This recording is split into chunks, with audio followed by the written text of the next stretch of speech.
Jangan lupa subscribe YouTube channel Metro TV News dan jangan lupa nyalakan notifikasinya.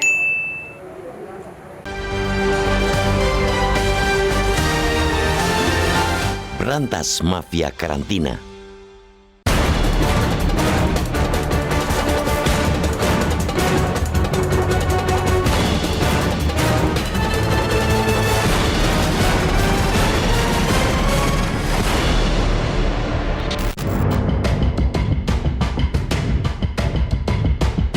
Praktik culas dengan memanfaatkan kondisi pandemi terus terjadi. Tahun lalu kita dibuat marah dengan kasus suap bekas di Bandara Kuala Namu, Sumatera Utara yang membuat korban hingga 9.000 orang. Kini kita dibuat geram dengan mafia karantina di hotel-hotel Jakarta. Aroma mafia begitu kuat karena modus serupa terjadi berulang kali. Berjalannya praktek ini dengan rapi juga menunjukkan adanya sejumlah pihak dengan peran-peran berbeda yang terlibat.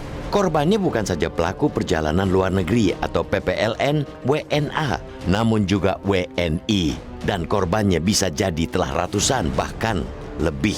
Praktek itu berlangsung dengan pengkondisian hingga para PPLN harus menjalani masa isolasi setelah menjalani masa karantina wajib. Oleh pihak hotel tempat karantina, sejumlah PPLN disebutkan positif COVID-19 berdasarkan tes yang dilakukan beberapa hari sebelum masa karantina berakhir.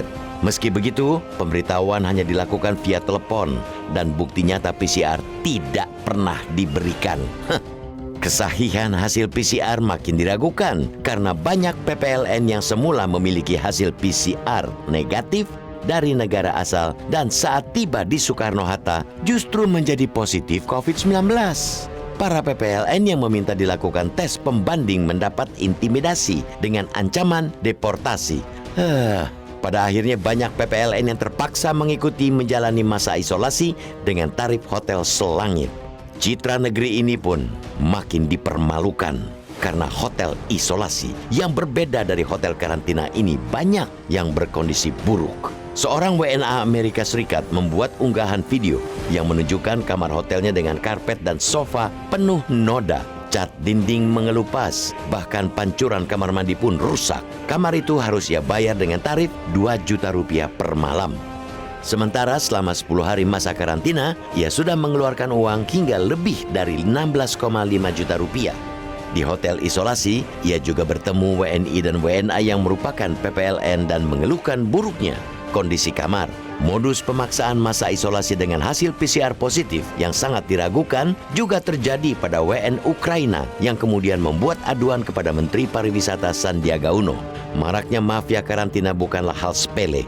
Sebabnya wajar dan tepat jika Presiden Jokowi memerintahkan Kapolri Jenderal Listio Sigit untuk mengusutnya. Hal itu dikatakan Presiden saat membuka rapat terbatas evaluasi pemberlakuan pembatasan kegiatan masyarakat atau PPKM secara virtual dari Bandar Udara Internasional Sultan Haji Muhammad Sulaiman, Kota Balikpapan, Kalimantan Timur pada Senin lalu.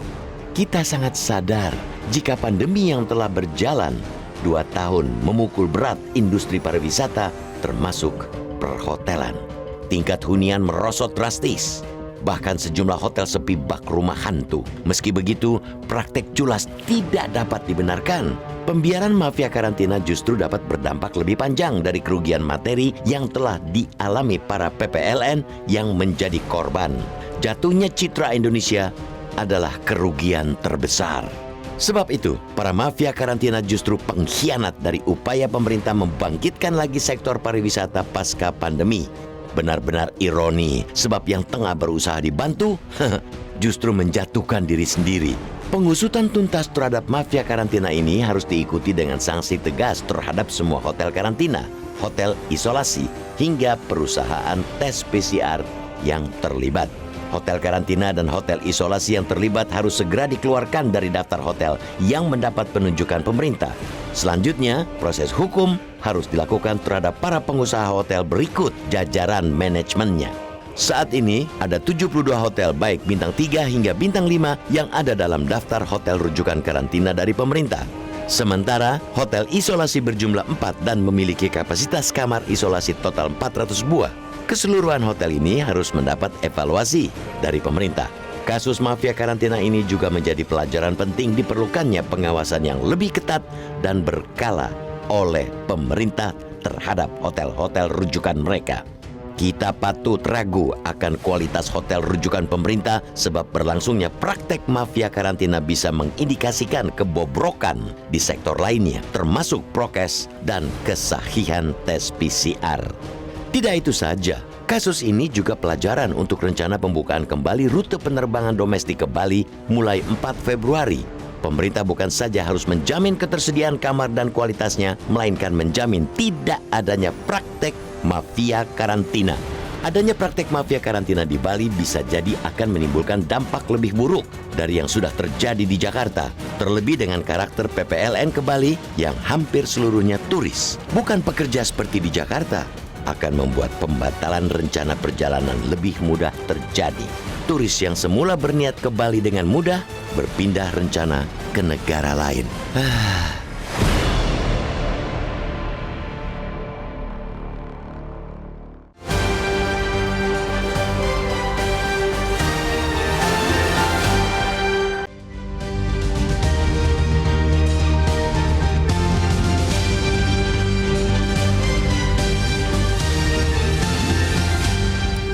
Halo, selamat pagi, salam sehat untuk kita semua. Maraknya mafia karantina bukanlah hal sepele. Wajar dan tepat jika Presiden Joko Widodo memerintahkan Kapolri Jenderal Listio Sigit Prabowo mengusut tuntas.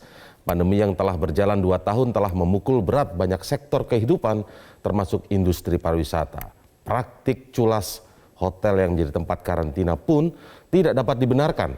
Pembiaran mafia karantina dapat berdampak lebih panjang dari kerugian materi yang telah dialami para pelaku perjalanan luar negeri yang menjadi korban, yaitu jatuhnya citra Indonesia di mata dunia.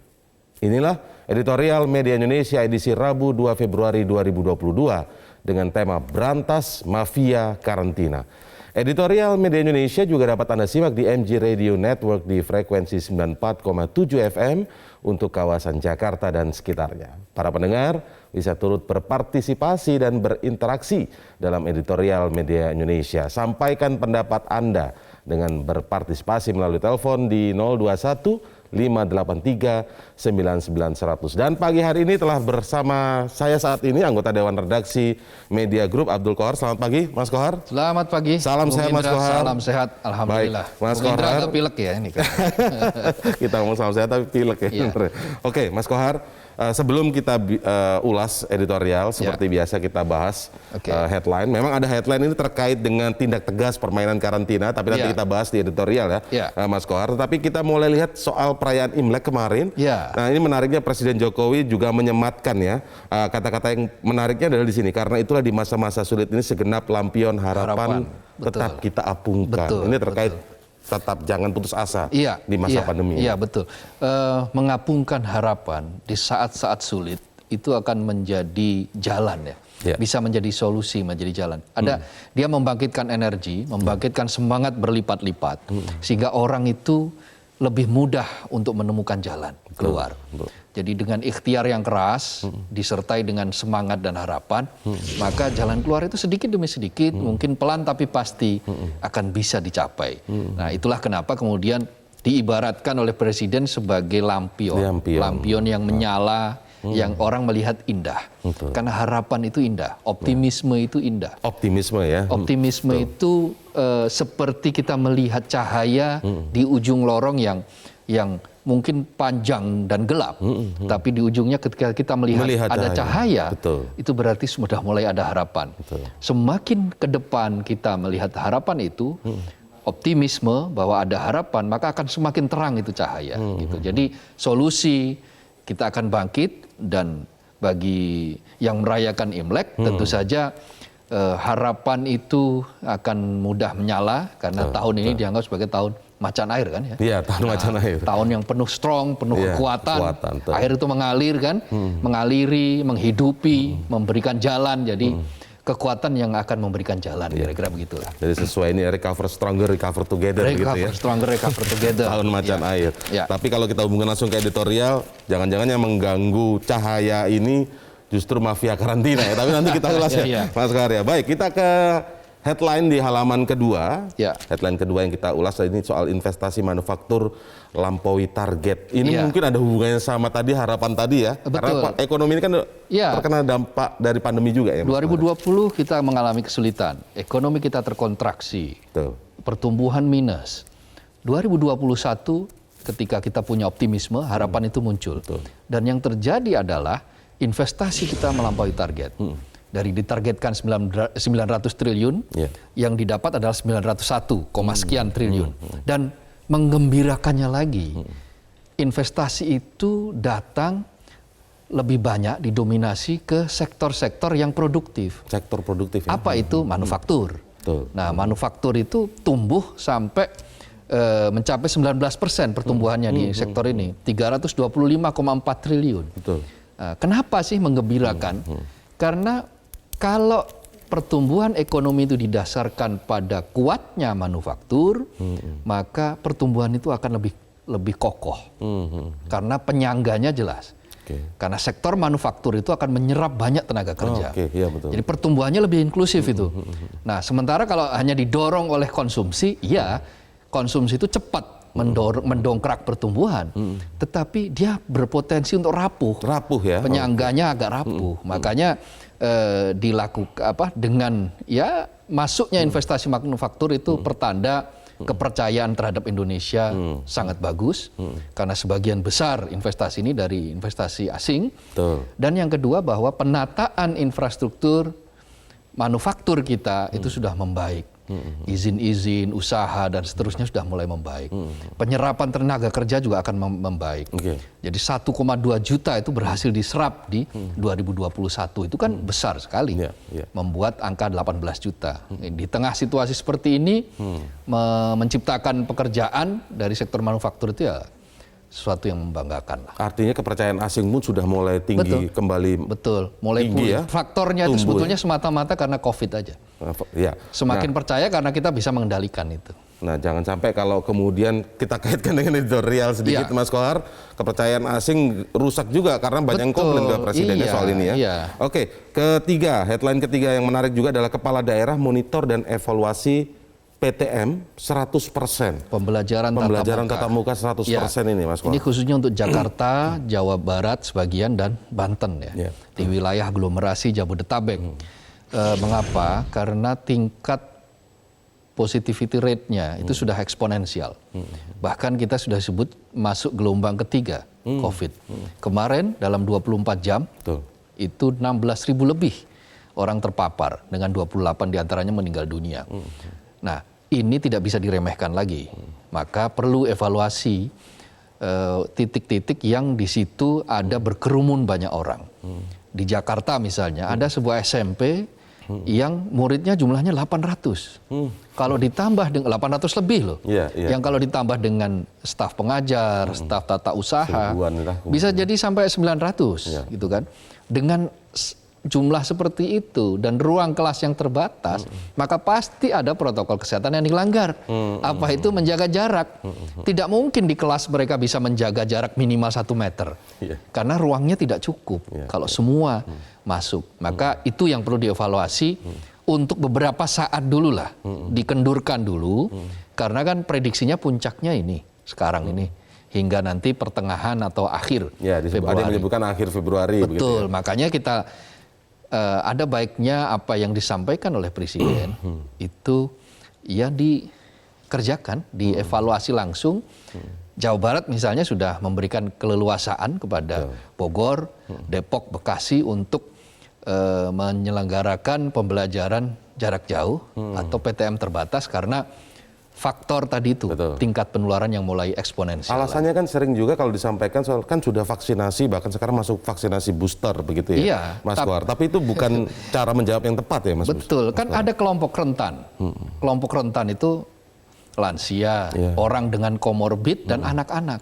Apalagi Omikron. Omikron ini juga mudah sekali menyerang anak-anak. Betul, Makanya ya. begini, ketika varian itu sudah disebut sebagai varian of concern oleh WHO, maka berarti harus tetap waspada. Tidak panik, tetapi tetap waspada. Tetap waspada ya. Termasuk dalam PTM 100% ini. Oke, ini semoga menjadi bahan evaluasi tersendiri ya. Sehingga ada kebijakan baru, kita terhindar dari gelombang 3, walaupun ada yang menyebut ini sudah masuk ya sebenarnya gelombang 3 ya. Iya, karena peningkatannya berlipat-lipat. Oke, Mas Kohar, sebelum kita simak tayangan selengkapnya soal editorial dengan tema berantas mafia karantina, boleh kita ulas sedikit mungkin Mas Kohar, berantas mafia karantina, lagi-lagi ini soal karantina. Beberapa waktu sebelumnya kita lihat ada permainan menyuap agar lolos karantina, tapi kali ini kayaknya tanda kutip mungkin ya, diperas untuk supaya bisa dikarantina terus begitu ya? Supaya lebih lama di karantina. Dengan seiring bahwa Indonesia mau membuka keran ekonomi, karantina kan dipangkas. Dulu awalnya 10 hari, jadi 7 hari. Sekarang 5 ya? Sekarang 5 hari, mulai awal pekan ini kan 5 hari. Iya, betul. Nah, dengan berkurangnya itu, maka kalau di tangan orang yang suka main-main, apalagi mafia, maka ini objekan yang hilang ini. Maka dicarilah cara, dicarikan celah. Objekan ya, sampai objekan mereka melakukan ini. Dicarikan celah dengan cara apa? 1 hari menjelang akhir dari karantina, atau 2 hari, dilakukan wajib tes kan, PCR. Nah, disitulah dimainkan, dipositifkan. Orang kan kalau dulu dipositifkan kan senang kan. Nah, kalau sekarang dinyatakan positif gitu, wah sedih, positif COVID karena kan. Nah, itulah yang kemudian menyebabkan beberapa orang yang dikarantina itu merasa tidak ada yang transparan karena meminta hasilnya kok tidak dikasih gitu loh. Nah, itu yang harus diberantas karena itu lukanya bisa sangat lama itu. Kepercayaan ya Mas Kohar ya.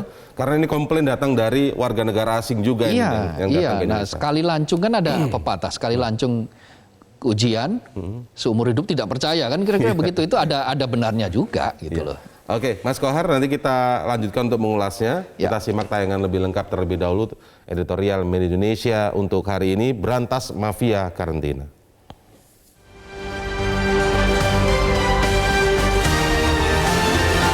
Berantas mafia karantina.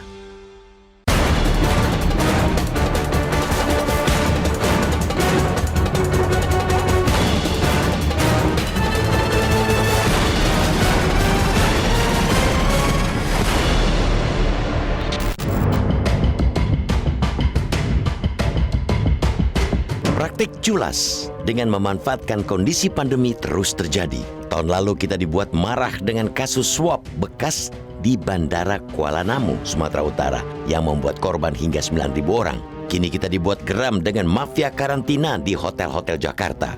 Aroma mafia begitu kuat karena modus serupa terjadi berulang kali. Berjalannya praktek ini dengan rapi juga menunjukkan adanya sejumlah pihak dengan peran-peran berbeda yang terlibat. Korbannya bukan saja pelaku perjalanan luar negeri atau PPLN, WNA, namun juga WNI. Dan korbannya bisa jadi telah ratusan bahkan lebih. Praktek itu berlangsung dengan pengkondisian hingga para PPLN harus menjalani masa isolasi setelah menjalani masa karantina wajib. Oleh pihak hotel tempat karantina, sejumlah PPLN disebutkan positif COVID-19 berdasarkan tes yang dilakukan beberapa hari sebelum masa karantina berakhir. Meski begitu, pemberitahuan hanya dilakukan via telepon dan bukti nyata PCR tidak pernah diberikan. Kesahihan hasil PCR makin diragukan karena banyak PPLN yang semula memiliki hasil PCR negatif dari negara asal dan saat tiba di Soekarno-Hatta justru menjadi positif COVID-19. Para PPLN yang meminta dilakukan tes pembanding mendapat intimidasi dengan ancaman deportasi. Pada akhirnya banyak PPLN yang terpaksa mengikuti menjalani masa isolasi dengan tarif hotel selangit.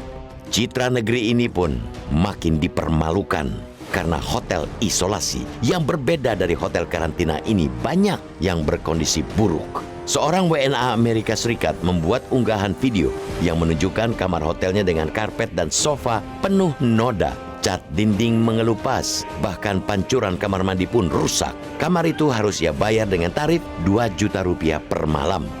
Sementara selama 10 hari masa karantina, ia sudah mengeluarkan uang hingga lebih dari 16,5 juta rupiah. Di hotel isolasi, ia juga bertemu WNI dan WNA yang merupakan PPLN dan mengeluhkan buruknya kondisi kamar.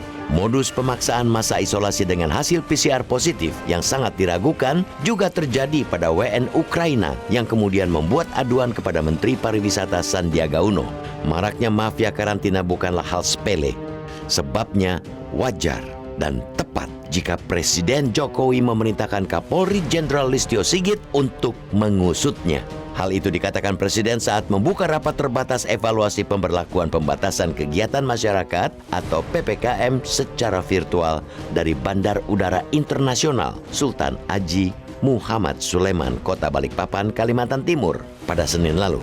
Kita sangat sadar jika pandemi yang telah berjalan 2 tahun memukul berat industri pariwisata termasuk perhotelan. Tingkat hunian merosot drastis. Bahkan sejumlah hotel sepi bak rumah hantu. Meski begitu, praktek culas tidak dapat dibenarkan. Pembiaran mafia karantina justru dapat berdampak lebih panjang dari kerugian materi yang telah dialami para PPLN yang menjadi korban. Jatuhnya citra Indonesia adalah kerugian terbesar. Sebab itu, para mafia karantina justru pengkhianat dari upaya pemerintah membangkitkan lagi sektor pariwisata pasca pandemi. Benar-benar ironi, sebab yang tengah berusaha dibantu, justru menjatuhkan diri sendiri. Pengusutan tuntas terhadap mafia karantina ini harus diikuti dengan sanksi tegas terhadap semua hotel karantina, hotel isolasi, hingga perusahaan tes PCR yang terlibat. Hotel karantina dan hotel isolasi yang terlibat harus segera dikeluarkan dari daftar hotel yang mendapat penunjukan pemerintah. Selanjutnya, proses hukum harus dilakukan terhadap para pengusaha hotel berikut jajaran manajemennya. Saat ini, ada 72 hotel baik bintang 3 hingga bintang 5 yang ada dalam daftar hotel rujukan karantina dari pemerintah. Sementara, hotel isolasi berjumlah 4 dan memiliki kapasitas kamar isolasi total 400 buah. Keseluruhan hotel ini harus mendapat evaluasi dari pemerintah. Kasus mafia karantina ini juga menjadi pelajaran penting diperlukannya pengawasan yang lebih ketat dan berkala oleh pemerintah terhadap hotel-hotel rujukan mereka. Kita patut ragu akan kualitas hotel rujukan pemerintah sebab berlangsungnya praktek mafia karantina bisa mengindikasikan kebobrokan di sektor lainnya, termasuk prokes dan kesahihan tes PCR. Tidak itu saja, kasus ini juga pelajaran untuk rencana pembukaan kembali rute penerbangan domestik ke Bali mulai 4 Februari. Pemerintah bukan saja harus menjamin ketersediaan kamar dan kualitasnya, melainkan menjamin tidak adanya praktek mafia karantina. Adanya praktek mafia karantina di Bali bisa jadi akan menimbulkan dampak lebih buruk dari yang sudah terjadi di Jakarta. Terlebih dengan karakter PPLN ke Bali yang hampir seluruhnya turis, bukan pekerja seperti di Jakarta, akan membuat pembatalan rencana perjalanan lebih mudah terjadi. Turis yang semula berniat ke Bali dengan mudah berpindah rencana ke negara lain.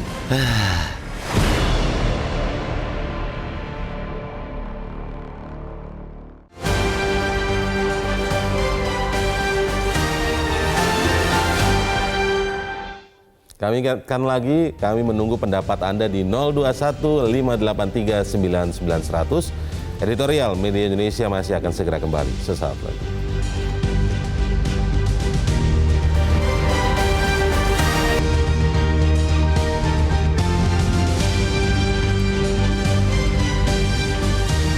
Berantas mafia karantina, itulah topik editorial Media Indonesia hari ini. Saya sapa Anda yang sudah bergabung, Pak John Veto di Batam, Kepulauan Riau. Selamat pagi, Pak John Veto. Selamat pagi, Bang Indra. Selamat pagi. Selamat pagi. Bang Kohar. Silakan, Pak John. Pagi Pak John. Inilah yang merecoki negara kita. Masih banyak yang menanggung dia terus. Jadi dalam keadaan pandemi ini sekarang ini, contoh aja, tidak henti-hentinya mafia-mafia ini bergerak. Mafia karantina, mafia vaksin. Jadi ini ada apa ini? Ada lagi kita nih, Pengkoar, kita nih di ujung apa nih? Betul-betul sangat riskan sekarang ini. Gelombang ketiga ini. Sudah di atas puluhan ribu terpapar. Apakah itu Omikron? Apakah itu yang corona yang biasa gitu? Tapi ini ya marilah. Mudah-mudahan apa himbauan Presiden kemarin kepada Kapolri, betul-betul ditindaklanjuti Kapolri. Tapi ini juga tidak bagus, Mas Bar. Apapun permasalahannya, tetap Presiden juga yang harus turun tangan. Padahal itu Satgas Covid itu nggak tanggung, gagah-gagah kita tengok. Di pelabuhan, di mana. Tapi terjadi juga. Ya mudah-mudahan adalah cepatlah di atas ini oleh Kapolri. Terima kasih banyak, itu aja. Assalamualaikum warahmatullahi wabarakatuh. Waalaikumsalam. Terima kasih Pak John Veto. Kita ke Pak Bion di Mataram, NTB. Selamat pagi Pak Bion. Selamat pagi Mas, selamat pagi Bongkar. Pagi. Iya. Silakan Pak. Baik, terima kasih. Jadi kita melihat dalam rangka penegakan law enforcement, penegakan hukum. Ketika adanya sebuah KKN terhadap persoalan mafia karantina, TAP MPR nomor 11 tahun 97 sudah menjawantahkan bahwa kolusi, korupsi, dan nepotisme ini harus kita berantas. Nah, adanya suap terhadap proses dalam hal karantina, adanya diskriminatif hukum yang dilakukan oleh kelompok-kelompok katakanlah di internal kesehatan yang coba-coba memainkan tentang adanya COVID. Nah, kelompok ini harus kita sikapi dengan tegas.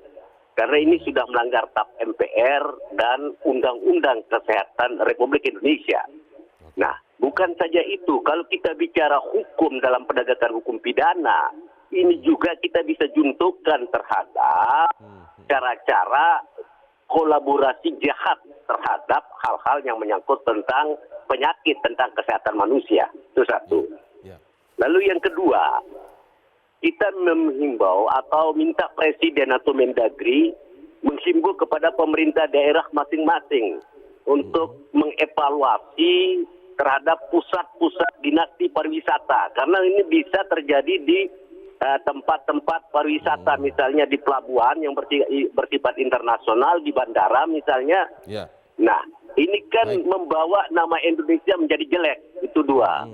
Lalu yang ketiga, kita sepakat dengan Presiden Jokowi untuk harus segera, bukan saja mafia terhadap COVID, tapi mafia ini sudah menjalar di seluruh lini, termasuk mafia tanah dan lain sebagainya.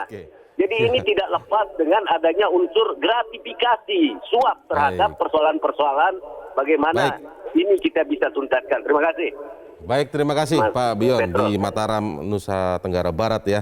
Mas Kohar, memang kalau bicara mafia ini kayaknya banyak sekali mafia ya. Bicara soal COVID saja jadi ingat tadi juga diulas di editorial di awal-awal disebutkan kasus Kuala Namu ya kan. Kemudian ada vaksin yang kita ingat mungkin nakes menyuntikkan vaksin tapi nggak ada vaksinnya sebenarnya ke anak-anak itu. Iya, itu sebetulnya kasus case yang kalau kita lihat dari sisi jumlahnya kecil ya. Mungkin hanya satu dari sekian puluh juta. Tetapi begini, kan ada pepatah, hanya butuh satu titik noda, satu titik nila untuk membuat susu sebelanga itu rusak semuanya. Jadi hal-hal kecil itu tidak boleh diremehkan, tidak boleh di-downgrade hanya perkara misalnya miskomunikasi, tidak ada misinformasi. Ada beberapa pihak yang menjawab itu dari pihak perhotelan. Ya kita harus selidiki, harus investigasi, betulkah bahwa ini hanya karena soal miskomunikasi, karena salah satu turis itu sebetulnya menginginkan PCR-nya lab tersendiri. Tetapi ini kan bukan pada soal dia minta lab tersendiri, karena dia meragukan hasil PCR yang dilakukan itu. Karena tidak tunjukkan, tidak transparan tunjukkan. Maka setelah dia dites di luar, difasilitasi oleh Kementerian Pariwisata, faktanya ternyata negatif. Hanya dalam jarak waktu yang sedikit. Itulah yang saya sebut tadi sebagai nilai setitik. Hanya setitik butuh nilai untuk merusakkan semua susu kepercayaan itu jadi rusak semua. Hanya butuh hujan 1 hari untuk menghapus panas 1 tahun. Makanya hal-hal seperti itu kalau bisa harus secara sistem itu beres. Penanganan karantina sesuai dengan aturan. Kalau memang negatif ya negatif. Kalau hanya 5 hari, 5 hari. Dari awal begitu turun di bandara kan sudah dites, dinyatakan negatif, tapi kemudian ada karantina. Nah, mengapa semua ini kemudian bisa terjadi? Ini karena 3 hal, Indra. Pertama, karena ada kewenangan yang dimiliki oleh beberapa pihak ini. Nah, mereka berwenang untuk melakukan tes PCR, tidak perlu ada tes PCR pembanding misalnya. Nah, itu berarti kewenangan itu. Lalu itu ada salah satu faktor juga begitu iya, ya? Menjadi faktor ada monopoli hanya dimiliki oleh kelompok-kelompok itu atau institusi yang ditunjuk itu.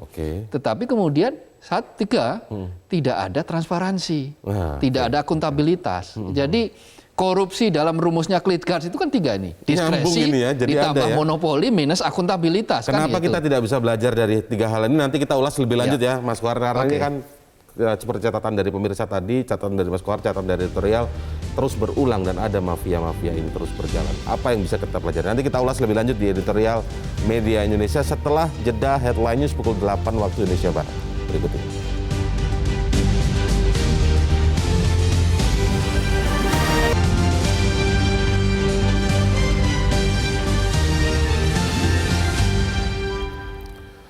Ya, terima kasih Anda masih bersama kami di editorial Media Indonesia dan saat ini kita sudah tersambung dengan Anda pemirsa yang bergabung bersama kami melalui saluran telepon di 0215839900.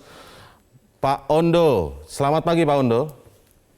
Selamat pagi Bung Indra, selamat pagi Bung Kohar. Pagi Pak Ondo. Silakan Pak Ondo.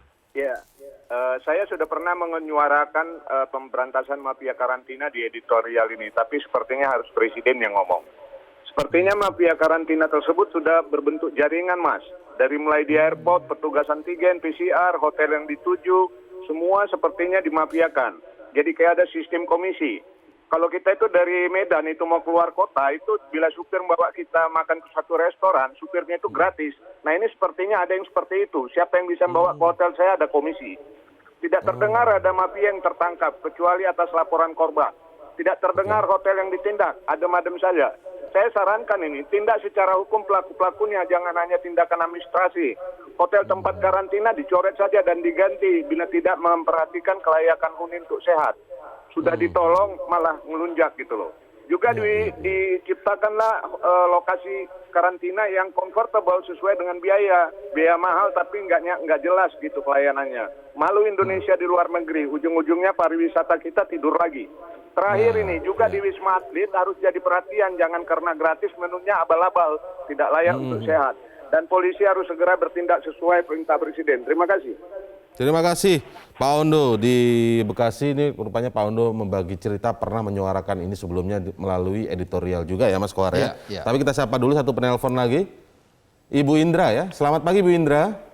Selamat pagi Bung Indra Maulana dan Bung Abdul Kohar. Assalamualaikum warahmatullahi wabarakatuh Metro TV. Waalaikumsalam warahmatullahi wabarakatuh.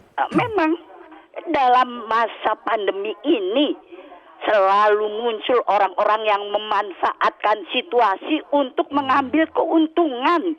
Nah, ini yang membuat tadi nila. Sementara susu kita itu adalah bahwa kita ini terendah terpapar COVID kedua setelah Cina dari WHO ini diketahui. Nah, jadi jangan sampai penanganan yang baik terhadap pandemi ini tercoreng oleh nila itu. Mengapa? Karena ini sudah demikian dunia ini sudah harus menghentikan sebanyak mungkin mobilitas. Jadi disinilah pentingnya karantina. Ya, dulu yang kita ketahui tentang karantina itu adalah untuk binatang-binatang yang akan diperjualbelikan ke luar negeri begitu. Nah, sekarang ya memang itu mutasi dari varian virus ini.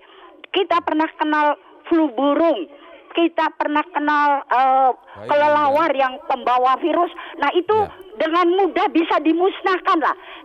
Sekarang ini COVID ini pembawa virusnya adalah manusia. Jadi manusianya inilah yang harus diperhatikan kontaknya. Nah, jangan sampai karantinanya ini mengganggu satu sama lain. Sesungguhnya sebenarnya isolasi juga karantina, Bung Indra, isolasi di daerah-daerah itu. Nah ini juga Bu Indra, kita sudah ada tangkap poinnya, saja Bu Indra, ya. mafianya. Ya, Baik, Bu mungkin Indra, ini kita yang sudah mesti tangkap poinnya. disesuaikan. Ya. Terima kasih Ibu Indra yang bergabung dari Cirebon tadi ya. Baik, Mas Kohar, ini kan kalau kita lihat seperti juga yang nyambung ketika kita sebelum break untuk headline tadi ya, ada 3 hal tadi kenapa ini menjadi berulang karena memang ini memenuhi syarat untuk KKN tadi ya. Iya, jadi Korupsi, sistemnya terjadi karena sistem yang tertutup. Kenapa kemudian celah itu muncul? Karena ada minus akuntabilitas tadi itu. Misalnya PCR yang disebut-sebut tidak segera diberikan hasilnya. Tidak seperti ketika kita PCR lalu masuk ke Peduli Lindungi misalnya. Kita tidak diperlihatkan itu. Kalau dinyatakan positif, seperti apa kenyataan positifnya itu. Lalu tidak ada pembanding karena memang aturannya dibuat menjadi monopoli pihak tertentu. Sehingga tidak harus lab yang sesuai dengan yang diinginkan. Karena itu hal-hal seperti ini itu harus dibereskan sistemnya. Jangan ada kewenangan yang melampaui batas gitu ya pada institusi-institusi tertentu yang terkait dengan karantina ini. Lalu jangan ada monopoli, adakan pembanding. Lalu yang paling penting transparan sajalah. Era sekarang itu nggak mungkin kita sembunyi-sembunyi. Media sosial itu sudah setiap hari bisa diproduksi. Contoh WNA yang kemudian melaporkan bagaimana fasilitas karantina dengan membayar mahal tapi 2 juta per malam, tetapi kemudian fasilitasnya hotelnya sangat buruk. Dindingnya terkelupas, airnya juga susah dan seterusnya. Itu kan sangat tidak sepadan itu. Nah, hal-hal semacam ini jangan sampai terjadi karena susah payah loh membangun citra Indonesia di mata internasional. 2016 itu pernah ada survei tentang tingkat citra, kekuatan citra terhadap beberapa sektor, salah satu diantaranya pariwisata. Kita waktu itu masih 5,2%. Di bawah rata-rata yang disurvei 16 negara itu 7,7%. Tapi pelan tapi pasti lambat laun kita naik. Nah, ketika naik pada titik tertentu, jangan dirusak lagi. Ini bisa kembali terpukul mundur. Investasi kita waktu itu juga sudah bagus, 6, sekian tapi masih di bawah rata-rata 7,7%. Tapi lambat laun juga semakin bagus. Apalagi setelah aturan tentang investasi dipangkas, orang diberi kemudahan, investor diberi karpet merah. Apa yang terjadi? 901 triliun berhasil dihimpun investasi di 2021 dengan sebagian besar diantaranya masuk ke sektor manufaktur. Seperti tadi yang kita bahas di headline. Apa itu artinya? Ada trust. Kepercayaan itu muncul. Mengapa kepercayaan muncul? Mahal. Kenapa kepercayaan itu muncul? Karena sudah ada perbaikan. Orang akhirnya percaya. Nah, kalau kemudian di sektor yang lain, yang tadi itu karantina itu sudah ada perbaikan tetapi ternyata dicoreng lagi, maka ya kita khawatir. Kita akan tapi yang namanya lagi. Mafia apakah memikir nilas titik ini Mas? Karena dia kan penting langsung masuk kantongnya. Betul. Karena mentalitas dia adalah pemburu rente, proyek, mentalitas proyek. Karena itu sistem itu harus rigid. Sistem harus jelas, menutup celah-celah itu. Dan law enforcement, tindakan hukum atas mereka yang berani melakukan curang ini harus tegas. Artinya sekarang menjadi tugas dari kepolisian karena yang diminta Presiden kan? Untuk segera mengungkap tuntas dan muncul lagi di pemberitaan sehingga orang tahu ini mafianya begitu ya. Iya betul. Baik, terima kasih Mas Kohar atas waktunya di Editorial Indonesia. Salam sehat. Salam sehat selalu. Dan praktik mafia karantina yang terjadi di Bali bisa jadi akan menimbulkan dampak lebih buruk dari yang sudah terjadi di Jakarta. Apalagi pelaku perjalanan luar negeri tujuan Bali hampir seluruhnya wisatawan, bukan pekerja seperti di Jakarta. Pembatalan rencana perjalanan lebih mudah terjadi. Turis yang semula berniat ke Bali dengan mudah berpindah rencana ke negara lain. Demikian Editorial Media Indonesia untuk hari ini. Saya Indra Maulana mengucapkan terima kasih atas perhatian Anda.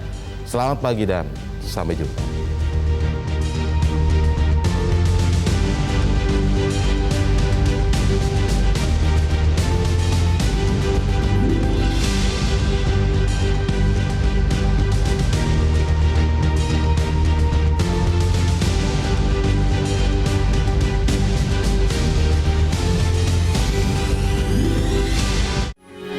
Metro TV.